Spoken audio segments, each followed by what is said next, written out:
Y'all know where I'll be going about the Good Samaritan and such as that. But I like to touch a little in the Old Testament. But am I a good neighbor? What is a good neighbor? Sometimes if somebody just lets you alone, don't bother you, Sometimes it's somebody that comes out and helps you every time you start working on your truck or your car, or you need some kind of help or unloading hay or whatever. They come out and help you, That's a good neighbor. Sometimes somebody that lets you help them a little bit, Or somebody just to talk to. What does a good neighbor mean to you? Anybody? Does anybody now, I guess better look at it. Do you even know who your neighbor is now? 3 or 4 houses down the road? No? No, I mean you go, and what was it when we were kids, Dwight? That? Well. When you hear everybody from Speak to Danville, I believe that'd be fair to say, wasn't it? We did. When you hear everybody that little 5-mile stretch, whatever it is, and that's neighbors. If you don't know who your neighbor is, and we'll get into who is my neighbor, I know y'all know we'll get into that. Go ahead, Pat, you got something? There was someone that was always there if you had a need. But in the time that I was growing up, most of the time the woman was home during the day. Well, it was. Yeah. Mama had to work most of the time. I'll give you a good example of a good neighbor that might have been 20 miles apart. When Brother Nicholson was younger, still lived at home, their barn burnt down and burned up their milk cow. And at that time, a milk cow wasn't just a pet. You had to have, I asked Mama one time, I said, why in the world did you like sassafras tea? It don't taste good. She said it was different. All we had to drink was milk and water. That sassafras tea was just different, and that's what we liked about it. But their barn burned down around Landersville, close to Hatton there, if you don't know where Landersville is. And when the judge in, Ike Johnson lived right up here, give his daddy a milk cow. Now that was a pretty big thing. And Mr. Nicholson, his daddy walked from here back to Landersville and led that cow. And it wasn't 157 men had to be done. We had a mother that she nursed another woman's baby because their milk cow was dry and her milk from the river, so she had just had a baby, so she nursed this child. Could we do that today? I've heard of that in time. No, I wouldn't know what. On children, especially somebody else's. But see, we've lost that. In my generation, we've lost that closeness, the love of our neighbors. We loved our neighbors then. Our neighbors loved us, And we have lost that, and a lot of it was through television, a lot of it was through these many things, cell phone things here. But it's all our fault. It don't matter what it was that we used for an excuse, it's still our fault if we lost that closeness with our neighbors. And God help if hard times was to hit again, Alan. I'm not talking hard times when you can't run to McDonald's. I'm talking like it was when Brother Nicholson was a boy. There was some hard times back during the Depression and such stuff as that. And I've heard about them, y'all heard about them. But they had enough knowledge and fight and get up and go to get out and raise enough food to eat, kill hogs and kill calves and whatever. They didn't go. I said they probably eat better than most people do now. But this didn't have no money. You didn't go to town and buy something every day. But I hope that time never comes again. If it does, it'll be some will starve to death and some will kill people to get what they got, I guess. But what is a neighbor? Do you witness to your neighbors about the goodness of God and about Jesus Christ, most of them don't want to hear it. Now, I've got a good neighbor on both sides, I'll have to say that way. Damon McLemore's my neighbor on the other side. And of course, family, and then Brenda Livingston, Joshua Neeson, Andrew, Wayne, they just, but,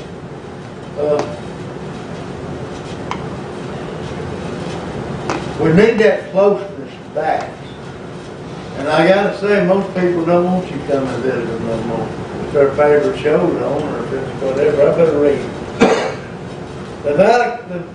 Leviticus, I can say it, Leviticus 19 and 18. Thou shalt not avenge nor bear any grudge against the children of thy people, but thou shalt love thy neighbor as thyself. I am the Lord. Now that sort of hit me when it said don't bear a grudge or try to avenge yourself. You know the big saying today is I don't get mad, I get even. Well, that ain't right.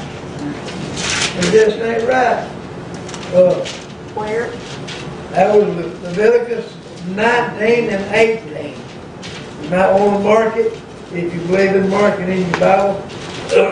Love thy neighbor as thyself. Now that's not a suggestion. What is it?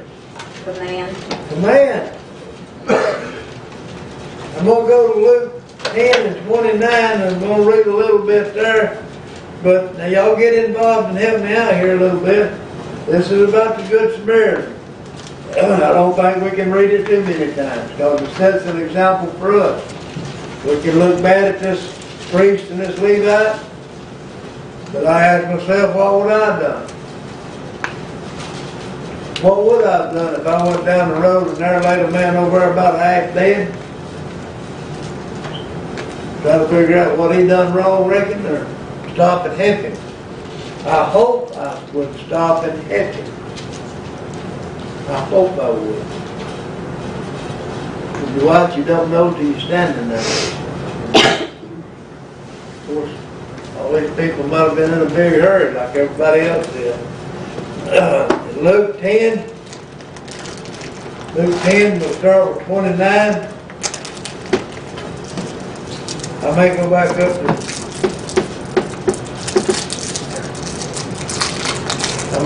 up to 25, 10 and 25. Probably need to read the whole thing. And while I'm thinking about it, our Sunday school lesson is on the book of Ruth. I asked you to please read the whole book of Ruth. It ain't but like 4 or 5 chapters, 4 I think. You can read it in about, well, you can read it in an hour anyway. Sit down and read the book of Ruth. There's so much in that to learn. And we might get on this neighbor even if you look at the book of Ruth. But Ruth has a lot to do with our relationship with Jesus Christ. The story of Ruth has.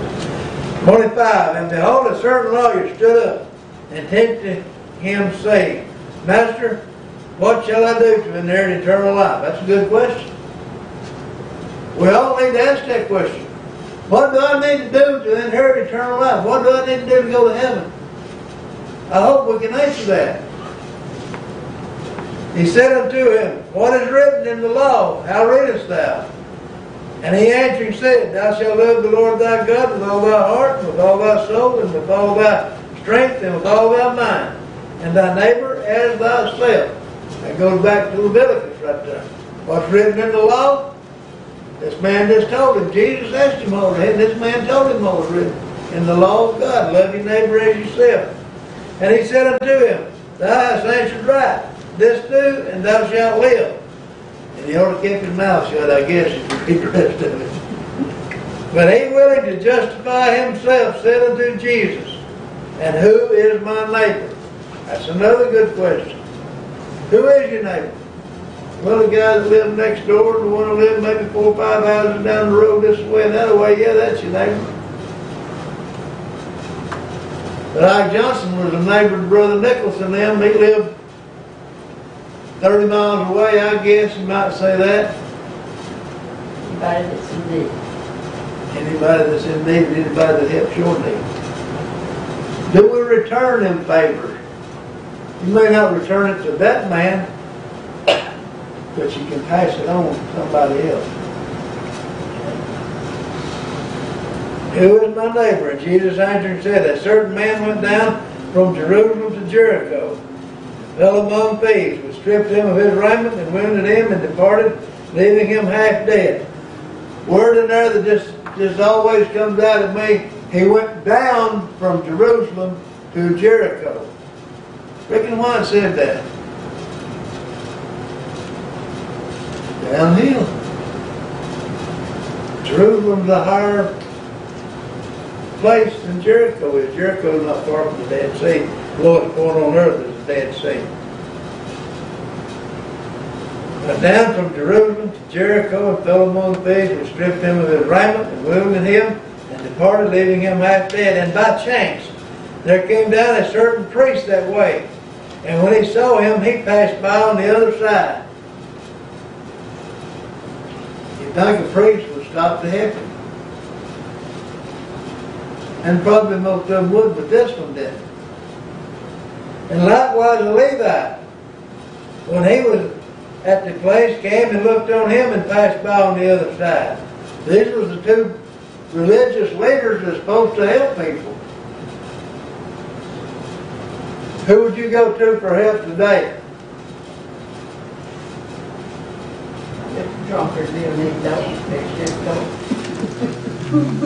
I hate to say it, but I can tell it for the truth. When they were building this right here in Dwight, I know it's heard it many a time. Brother Jared went around the country trying to make up money to build a church. And I wouldn't care to call his name, and I told his children this. Al Hill was a bootlegger. And when he went, Brother Jared went up there, and this was in them times, and I think Brother Jared sent out to give him $200 to build the church. You know, so, and he helped him. So, you can judge that however you want to, but I think that was a good, what I remember out real well. I married my first cousin, and he might have made his living the wrong way. I ain't trying to justify it, but in his heart he was a good man. The reason I said what I did,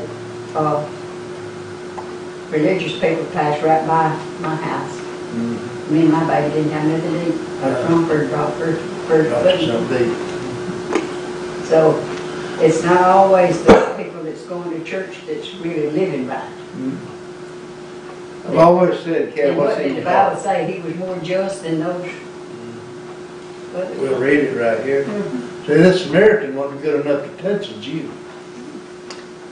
If you want to look at it that way, in that time, Samaritans, Jews would walk, what did they say, 50 miles around Samaria, just to keep them going through it.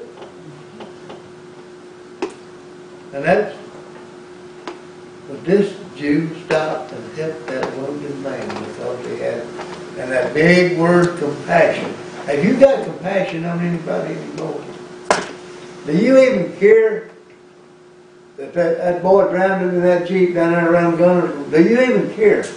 I'm asking myself that, not y'all. Do you even care? Oh, when 4 or 5 got killed. Do we even care, Pat? Somebody I didn't even know.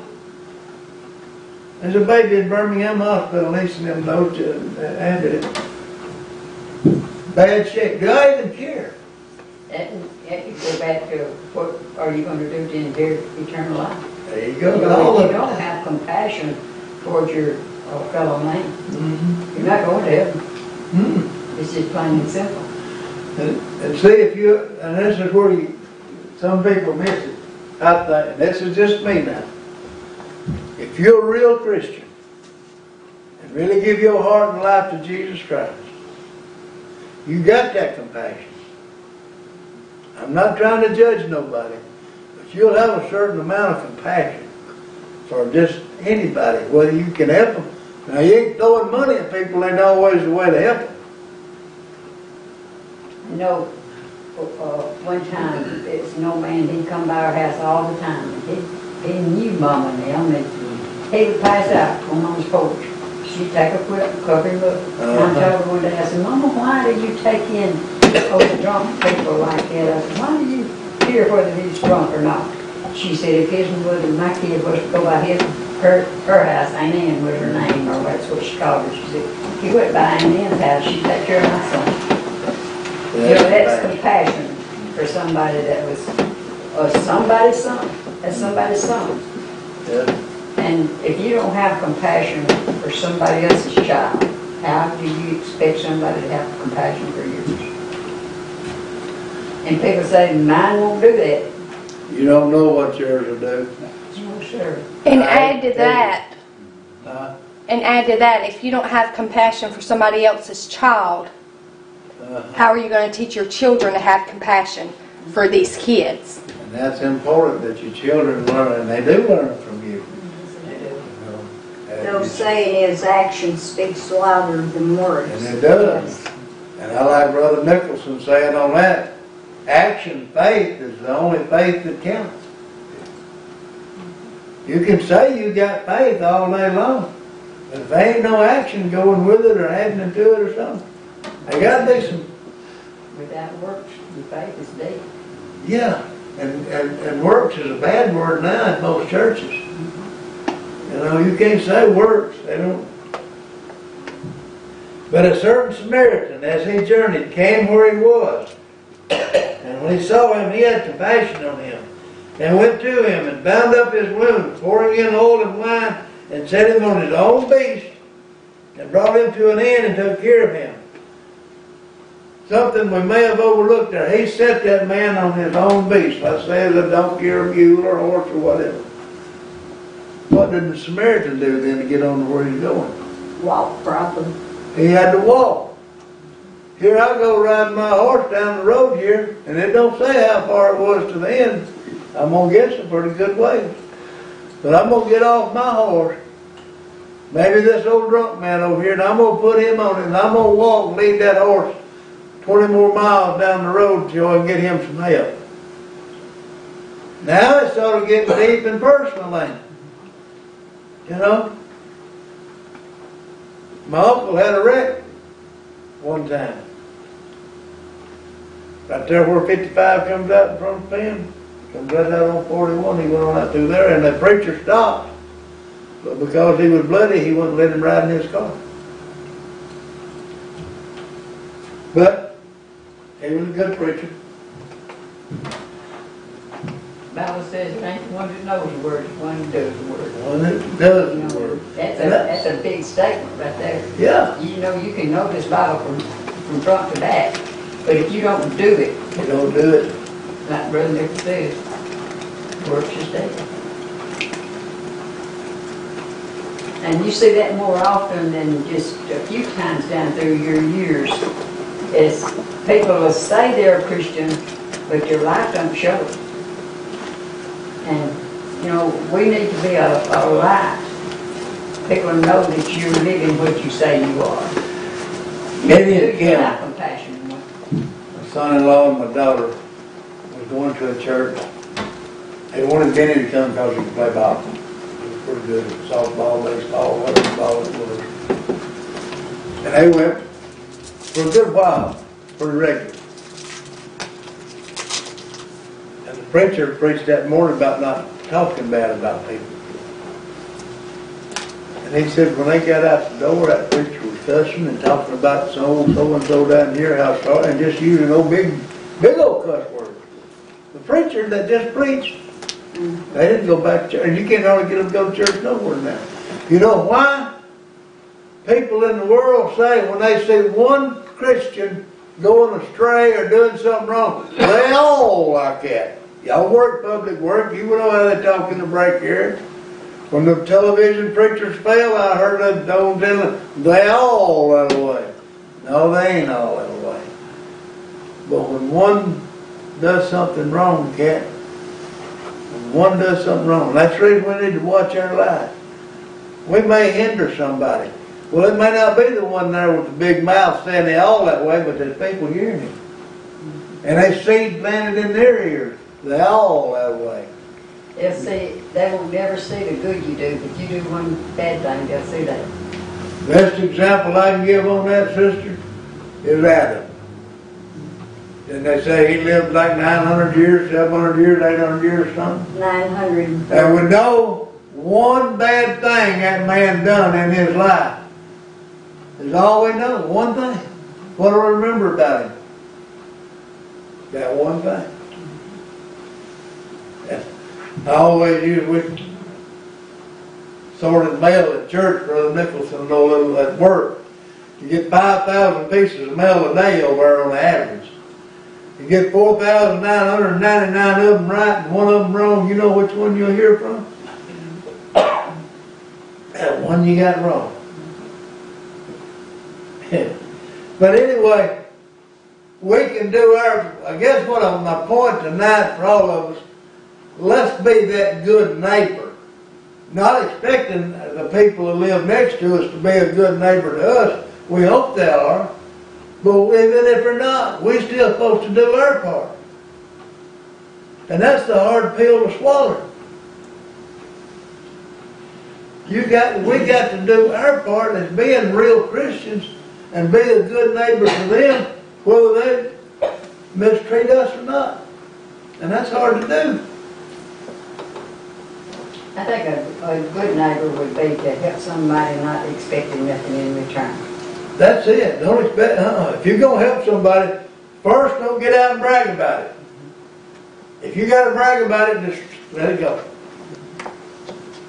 And not expecting anything in return. It's a good feeling just to help somebody and not say nothing about it. And just go on about your way. Just do it. You know. I feel like if you do something for somebody not expecting something in return, you'll get your reward down the line. Somebody will do something for you. But if you get out and brag about it, that's our reward you'll That's all the reward. That's what the Lord said. You're blocking your blessing. You block in your blessing. Yes. You get out and brag about helping somebody or doing something good. If you're going to do something good, great. Not let your right hand do it, no way. Let's just take fasting. Let's just take fasting. I'm not trying to tell nobody to go on fasting. But if you fast and you get up and brag about it or go tell people about it, you may not even be bragging. You might just be telling somebody about it. I don't think you're supposed to let nobody know. I mean, it just says not your face. Yeah, go on out. Don't be as the hypocrites are. Or I believe that's what it said. But go on out and be. But I guess that's getting off of the good neighbor part. But still, if you're going, even if it's your neighbor, and you go out there and work on his car and get it to running, or jump him off, or maybe give him your spare tires that he can use for a while, don't run down the road. I'm just talking about daily things. I like to make this real, Alan. In the real life that we got right here, we got things that happen in real life. You stop, change a lady's tire on the side of the road. It's too dangerous to do that now. Maybe a man in the bush with a shotgun, but still, if you do that, just go on. You don't have to tell nobody about it. Maybe we'll tell your wife you got home. No reason you got home late, you know. But and on the morrow, when he departed, he took out 2 pence and gave them to the host and said unto him, Take care of him, and whatsoever thou spendest more, when I come again, I'll repay thee. I don't know how much 2 pence is. I really don't care. He paid the man to take care of it. And he said, when I come back, I'll pay you some more if that's not enough. He had a good heart. He spent some of his precious time. And that's what nobody's going to give you anymore, none of their time. Everybody's too important to look down at me and do something, you know. They're too high in mind. He spent some of his time. He let the man ride on his beast, whatever it was, and he probably walked and led him. He spent his money on the man, and he obligated himself to spend more money on the man. He poured in his oil and his wine. That was his stuff. To try to heal the man up. He done something. And that's my point. Do something. Just, you see somebody needs help, do something.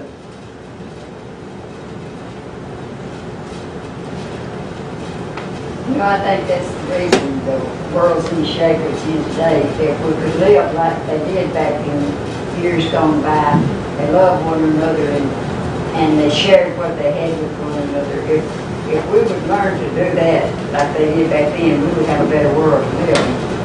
You know, I believe God give everybody a citizen to take care of what you got. He said, be good stewards over such as you have. But these people that have got, you know, down on their luck, don't look down on them. Try to help them if you can. That's what they did back years ago. They seen somebody down on their luck like the man's barn burned. Yeah. You know, if you see somebody down on their luck like that, try your best to help them. You might not have but 2 miles or 2 cents or whatever, but whatever you got, be good stewards over it and do what you know is right to do. Sometimes just a friendly voice, a smile. How you doing? Heard you had a hard time. You know, I'm praying for you. I'll help you any way I can. I can't throw money at you. But go ahead, Mary. I don't know if this will really tie in or not, but I was thinking about, I lived in Illinois and there was this woman up there and she was constantly griping about her husband being a drunkard. But I've been reading his name. she was, I used to say, more stingy than Scrooge before he was converted. Yeah. But nevertheless, he told me one time, he said, she wants me to go to church. And said, every time I go with her, he said, I know I'm no Christian, but said, I'll ask the Lord, what should I give? And I'll have an amount come to my mind. And when that amount comes, if I've got my billfold, it's going to come out and go in the offering plate. And he said, then she will gripe at me for weeks over it and ask me, well, didn't you have no change in your pocket? And he said that he had told her if he was going to go to church, he wasn't going to be a sponger, he was going to give. And he said, as long as she's that way, I'm not going to church with her.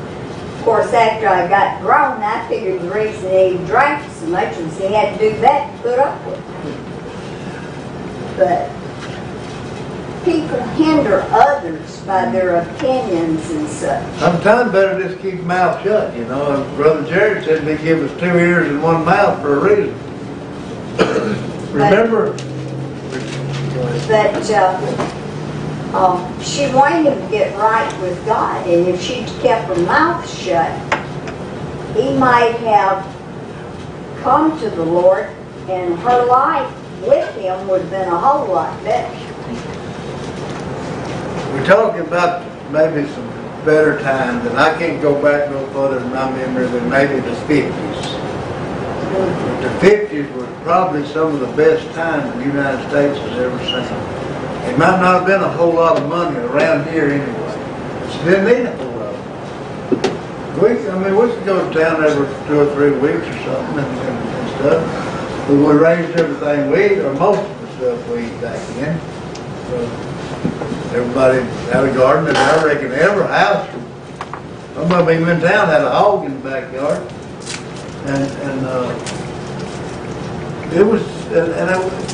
That's what y'all heard. Young people heard about sleeping with the windows up, the doors open, and stuff like that. That's when you could do it, that I remember.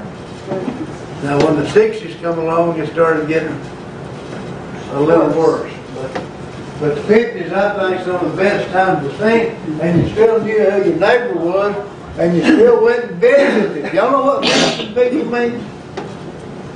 Does anybody even know what visiting somebody means? You would go to their house and go inside of their house and sit down and y'all would talk. We didn't think about calling.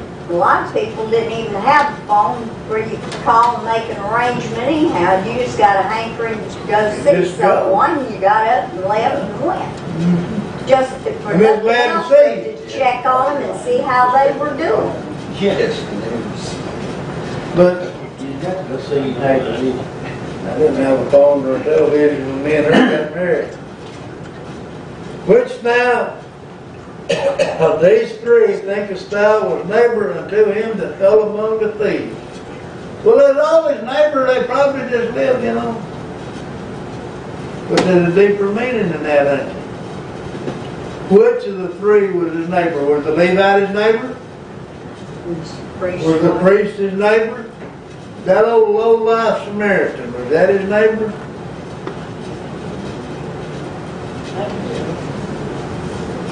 And I just wondered, I wish the story went on till the man got well and got to talk to the Samaritan. And he said, he that showed mercy on him. Then said Jesus unto him, go and do thou likewise.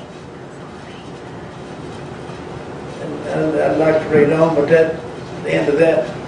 But the devil will try to cause us to have trouble with our neighbors. It's his job, I reckon, to cause us to have trouble with our neighbors. And he'll try to cause us to have trouble with our friends.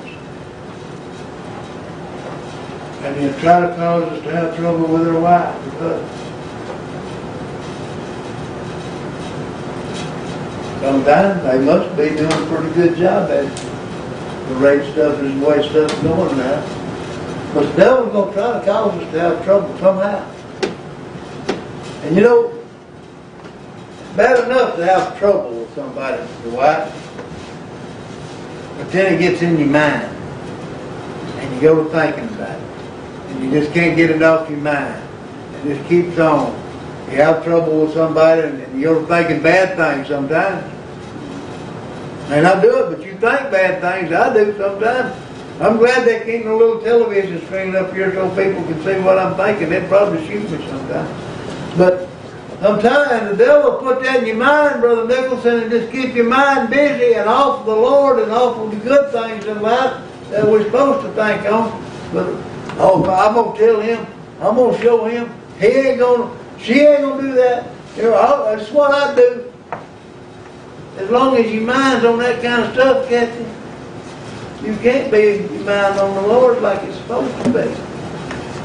That's the other day. What you think on is what your body will react to. How do we change that? How do we get over thinking like that? What did he tell us to think on? Philippians 4:8. That's a good thing. Whatsoever good, whatsoever righteous, whatsoever is holy, whatsoever lovely. Think on these. Virtue, I think on these things. That's Philippians 4:8. You ought to memorize it. Because there's things comes in our life. And I know people back in the 30s and 40s or back 100 or 200 years ago, they had troubles too. Ain't no doubt in my mind they had troubles and they had worries. But I don't think they had the kind of worries that we got now, Pat. And worry probably making people sick as much as anything, any other thing. Just worried about it. Well, the Bible says that a merry heart doeth good like a medicine.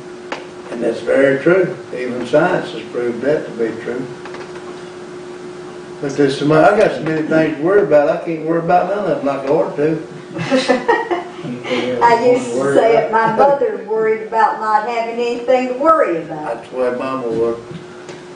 But look here, that shows a little bit of love for somebody anyway. If you're worried about it. If you're worried about that son or daughter or wife or mama or daddy or cousin or neighbor, it shows a little bit of love for them anyhow. Maybe it ain't got enough faith.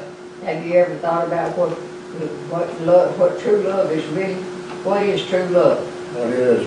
True love for your husband or your wife or for God. Mm-hmm. That we love one another. You know, we got to think of their feelings before ours.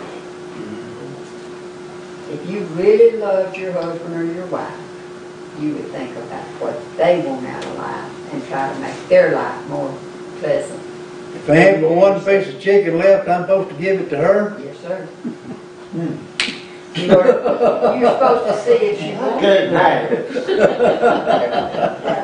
Well, I mean, that's real You life. say you love somebody all day long. It might not mean nothing. But the way you treat that person or show them that you love them. Mm-hmm. Saying it's not really love, showing them really is love. You got to show it. Yes. You got to show Be it. more happy marriages and more happy homes if people would think a little less of themselves and whole lot more of their partner. And you know what? Real love, you can feel it. Oh, yeah. You don't have to tell me you love me. Hey, I love to hear it.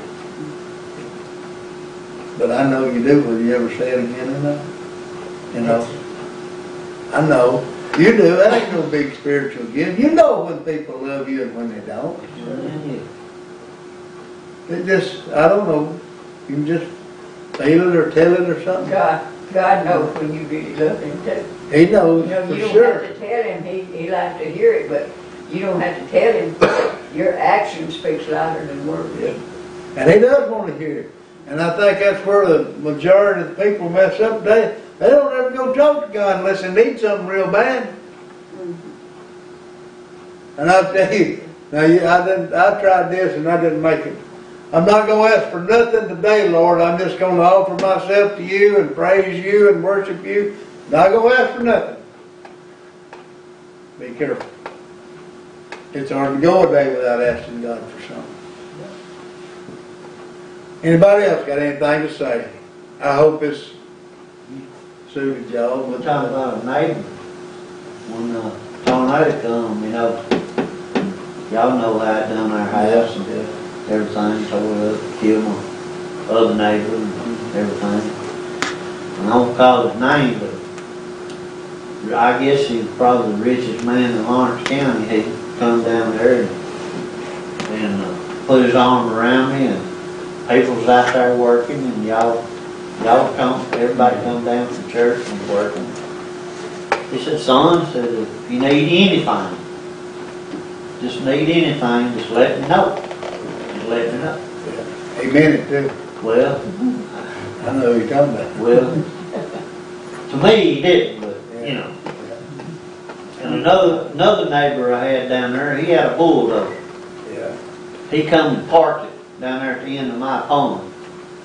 And he told his son right there in my own yard, he said, anything he wants done with that bulldozer, do it. Don't charge him a dime. Oh, And yeah. he went off somewhere. He was going, I think he had a trip to go to Florida or something. Yeah. He said, it's sitting down there now. If you got anything he wants done, do it. He said, you let my son know. And he said, it's sitting down there for that purpose. That's actions, ain't it?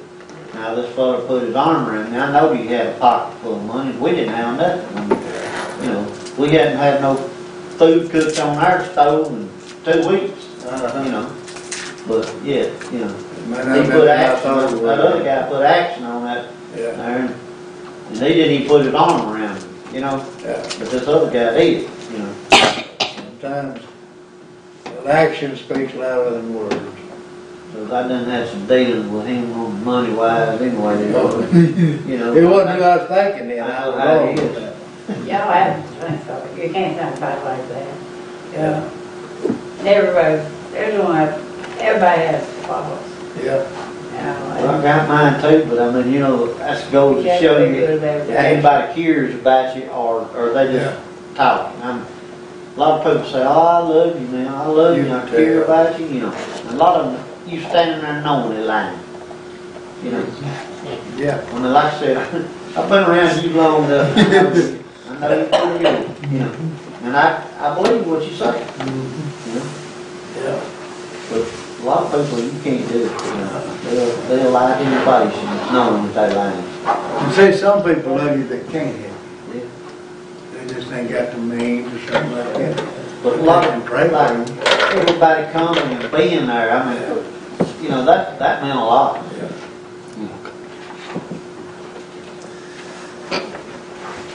I've enjoyed it. I hope y'all have. Neighbor. And it's supposed to be, we won't say your neighbor is supposed to be so.